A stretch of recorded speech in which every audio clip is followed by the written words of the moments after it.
સુરતના લિંબાયતના સંજયનગરમાં પૂરના પાણીથી પ્રભાવિત લોકો. નાયબ મુખ્યમંત્રી હર્ષ સંઘવીએ આ અસરગ્રસ્ત વિસ્તારની મુલાકાત લીધી. હર્ષ સંઘવી ગંદા પાણીમાં ચાલીને લોકો સુધી પહોંચ્યા અને પરિસ્થિતિનો તાગ મેળવ્યો અને સ્થાનિકોની મુશ્કેલીઓ સાંભળી હતી. ખાડીના પૂરના મુદ્દા પર નાયબ મુખ્યમંત્રી હર્ષ સંઘવીનું નિવેદન. બેદરકારી, નવા રસ્તા તોડવા અને ગેરસમજ માટે જવાબદાર અધિકારીઓ સામે કડક કાર્યવાહી કરવામાં આવશે. ખાડીના પુનઃવિકાસ અને ગેરકાયદે બાંધકામ દૂર કરવા માટે 500 કરોડ ફાળવવામાં આવશે. રિપોર્ટર અભિષેક પાનવાલા, આઝાદ મીડિયા લાઈવ, સુરત.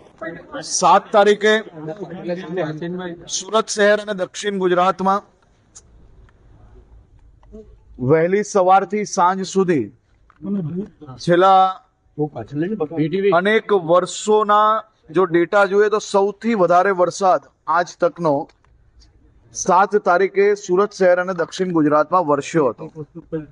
અને ખાસ કરીને ઉપરવાસમાં બી વરસાદ હોવાના કારણે સુરત શહેરના અનેક વિસ્તારોએ ખૂબ જ મોટા પાયે પાણી ભરાવાના પ્રશ્ન ફેસ કરવા પડ્યા હતા. અનેક લોકોના ઘરોમાં પાણી, અનેક દુકાનોમાં બી પાણી ભરાયા. આ બધી જ વ્યવસ્થાઓને લઈને મહાનગરપાલિકા, સુરત પોલીસ, જિલ્લા પ્રશાસન, NDRF, SDRF આ તમામ ટીમો સાથે મળીને કામે લાગી અને સાથે સાથે સુરત શહેરના લોકો પોતે જ એકબીજાને મદદે લાગ્યા. સૌ સામાજિક સંસ્થાઓ મદદે લાગી અને ક્યાંક ને ક્યાંક અનેક લોકોએ અનેક સમસ્યાઓનો સામનો કરવો પડ્યો.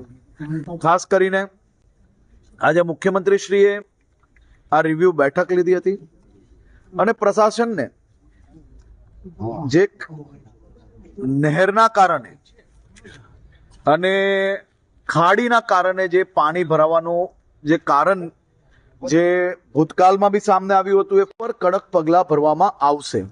સાથે સાથે કોઈ બી જગ્યા પર મહાનગરપાલિકા હોય કે બીજું પ્રશાસન હોય, કોઈ બી લેપ્સ થઈ હોય તો એની સંપૂર્ણપણે તપાસ થઈને એ લોકો પર પગલાં ભરવામાં આવે. કોઈ બી રોડ, બીજા કોઈ બી કામગીરી જેની અંદર નવા કામગીરી થઈ હોય અને જે તૂટ્યા હોય અને એ કામગીરીની અંદર જો કોઈ બી વીકનેસ હોય તો એની ઉપર બી પગલાં બી ભરવામાં આવે ને જરૂર લાગે તો ફોજદારી પગલાં બી ભરવામાં આવે. તેની બી સૂચના સૌ અધિકારીઓને આપવામાં આવી છે. ભવિષ્યની અંદર આવા વરસાદના કારણે ખાસ કરીને ખાડીને લઈને સુરત શહેરમાં પૂર ના આવે તે માટે ફૂલ પ્રૂફ પ્લાન બનાવવામાં આવે તે માટે સૂચના આપવામાં આવી છે. 500 કરોડ રૂપિયાનું આજે એમને ખાસ કરીને ખાડી માટે 500 કરોડ રૂપિયા ખાડી આખી જેને રીડેવલપમેન્ટ કરવાની છે, ઊંડાણ કરવાનું છે, આસપાસમાં જો કોઈ ઇલીગલ એન્ક્રોચમેન્ટ હોય તો એને નિકાલવામાં આવે તે માટે બી સૂચના આપવામાં આવી છે. અને સાથે સાથે કાલે સાંજ સુધી તમામ વિભાગોએ ખાલી જિલ્લા પ્રશાસન એકલા જો કામગીરી કરશે તો કેશડોલ પહોંચાડતા 2-4-5 દિવસ લાગી શકે છે.